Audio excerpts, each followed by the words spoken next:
नमस्कार साथियों, आपका कन्हैया जी एस वर्ल्ड में स्वागत है। तो साथियों, हिंदी सीरीज़ में आज हम हिंदी के टॉप 50 क्वेश्चंस को देखेंगे जो कि कई बार एग्ज़ामों में पूछा गया है। ठीक है, तो टॉप 50 क्वेश्चंस पे आप फोकस करिए। ठीक, तो स्टार्ट करते हैं बिना देर किए हुए। और स्टार्ट करने से पहले अगर आप हिंदी सीरीज़ को नहीं देखें हैं तो जा कर के प्ले लिस्ट में देख सकते हैं। इसके अलावा मेंटल एप्टीट्यूड, जीके, जीएस और फिजिक्स को भी देख सकते हैं। तो आगे बढ़ते हैं। हिंदी साहित्य के आरंभिक युग को आदिकाल के नाम से किसने अभिहित किया था? तो किसने किया था? हजारी प्रसाद द्विवेदी जी ने। ठीक है। दूसरा है, हिंदी के प्रथम कवि किसे माना गया है? हिंदी का प्रथम कवि किसे माना गया है? तो सरहपाद। ठीक है, सरहपाद। बिसलदेव रासो के रचयिता कौन है? नरपति नाल। नरपति नाल। चौथा है, पदम चरऊ किसकी रचना है? तो स्वयंभू। किसकी है? स्वयंभू। अगला, आदिकाल में खड़ी बोली को काव्य भाषा बनाने वाले प्रथम कवि का नाम क्या है? अमीर खुसरो। क्वेश्चन पे ध्यान दीजिएगा। आदिकाल में खड़ी बोली को काव्य भाषा बनाने वाले प्रथम कवि हैं अमीर खुसरो। किस कवि को मैथिल कोकिल कहा गया है? तो विद्यापति जी को मैथिल कोकिल कहा गया है। आगे बढ़ते हैं। सरहपाद की सर्वाधिक रचना कौन सी है? तो कौन सी है? दोहा कोश। ठीक। अगला, हिंदी साहित्य के किस काल को हिंदी साहित्य का स्वर्ण युग कहा गया? तो किसको कहा गया था? भक्ति काल को। भक्ति काल को हिंदी साहित्य का, ठीक है, स्वर्ण युग कहा जाता है। ठीक। अगला है, चंदायन के रचनाकार कौन है? तो चंदायन के रचनाकार कौन है? मुल्ला दाऊद। दादू भक्ति काल की किस धारा के कवि थे? तो निर्गुण भक्ति के। ठीक है, सगुण भक्ति, निर्गुण भक्ति, तो दादू किस काल के थे? निर्गुण भक्ति धारा के कवि थे। कवितावली के रचयिता का नाम क्या है? तो कवितावली तुलसीदास जी ने लिखा है। ठीक। अगला, भ्रमर गीत के रचनाकार कौन है? तो भ्रमर गीत सूरदास। तुलसीदास ने किस महाकाव्य की रचना की? तो किसकी महाकाव्य की रचना की? रामचरितमानस। ठीक है, ये क्वेश्चन कई बार कई एग्जामों में पूछा गया है। ठीक, कि तुलसीदास ने किस महाकाव्य की रचना की? तो रामचरितमानस। शुद्धाद्वैतवाद का संबंध किस हिंदी साहित्य की किस धारा से है? तो कृष्ण भक्ति शाखा से है। ठीक है, शुद्धाद्वैत का संबंध हिंदी साहित्य की किस धारा से है? तो कृष्ण भक्ति धारा से है। ठीक है, कृष्ण भक्ति शाखा या धारा से है। ठीक। राम भक्ति काव्य पर किस दर्शन का प्रभाव पड़ा? तो राम भक्ति काव्य पर विशिष्टाद्वैतवाद का प्रभाव ज़्यादा पड़ा था। ठीक है। अगला, पुरुष प्रधान सामंती परंपरा को किस मध्ययुगीन कवित्री ने चुनौती दी थी? तो मीराबाई ने की थी। मीराबाई ने चुनौती दी थी। ठीक। आचार्य रामचंद्र शुक्ल ने उत्तर मध्यकाल को कौन सा नाम दिया था? तो रीतिकाल नाम दिया था।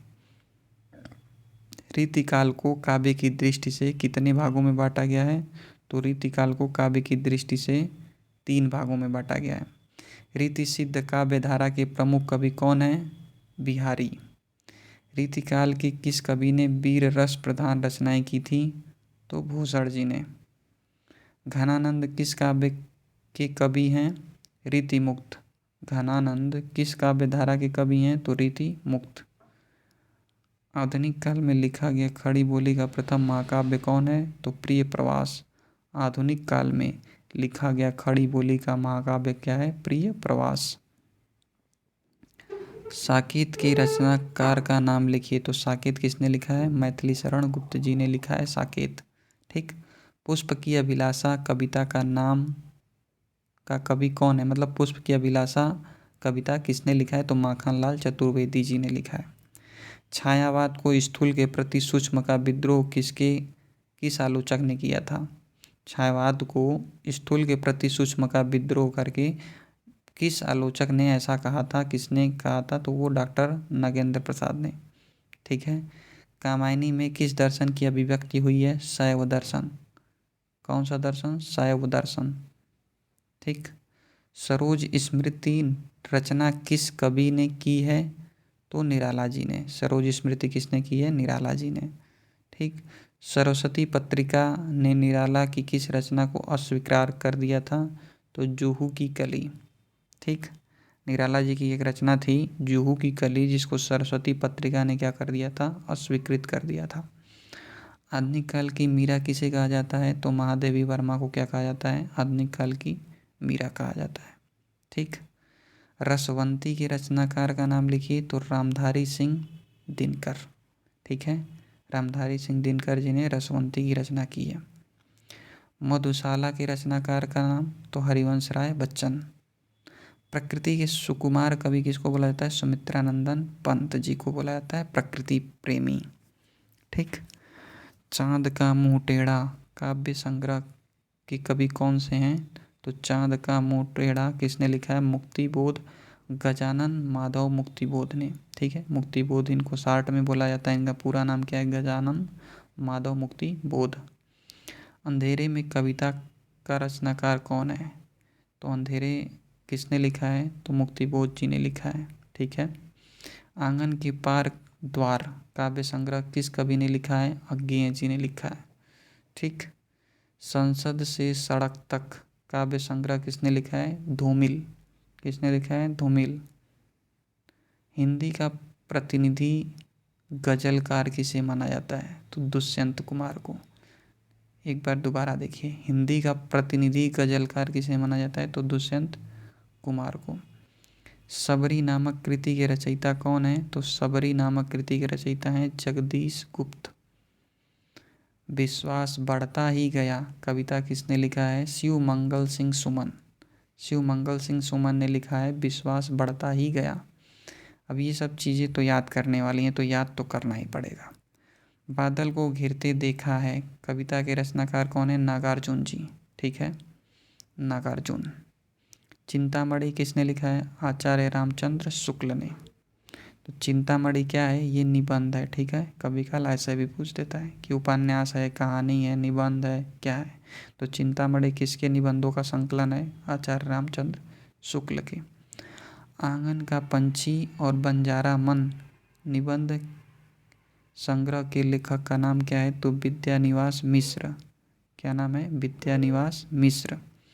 उसने कहा था कहानी के लेखक कौन थे, चंद्रधर शर्मा गुलेरी। चंद्रधर शर्मा गुलेरी। मानसरोवर किसकी रचना है, प्रेमचंद की। मानसरोवर किसकी रचना है, तो प्रेमचंद्र जी की है। स्मृति की रेखाएं महादेवी वर्मा। ठीक है, स्मृति की रेखाएं किसने लिखा है, महादेवी वर्मा ने लिखा है। ठीक, इनका जन्म कहाँ पे हुआ था, फर्रुखाबाद में हुआ था। अंधेर नगरी नाटक का लेखक कौन है, भारतेंदु हरिश्चंद्र। अंधेर नगरी नाटक का लेखक कौन है, भारतेंदु हरिश्चंद्र। अंधेर नगरी क्या है, नाटक है। एक और द्रोणाचार्य नाटक के लेखक का नाम लिखिए, शंकर शेष। जल टूटता हुआ उपन्यास किसने लिखा है, तो रामदास मिश्र ने। जल टूटता हुआ उपन्यास। ठीक, अगला देखते हैं। बेतवा बहती रही उपन्यास की लेखिका है मैत्रेयी पुष्या। कौन है, मैत्रेयी पुष्या। दूसरी परंपरा की खोज किसने की, तो डॉक्टर नामवर सिंह ने। डॉक्टर नामवर सिंह। दूसरी परंपरा की खोज किसकी रचना है, डॉक्टर नामवर सिंह की। ठीक है, तो दोस्तों आपके समय को और अपने समय को ध्यान रखते हुए मैंने कम समय में 50 क्वेश्चन कवर कर दिए हैं। इसको आप दोबारा तिबारा रिवाइज करिए। बाकी धन्यवाद, मिलते हैं नेक्स्ट वीडियो में।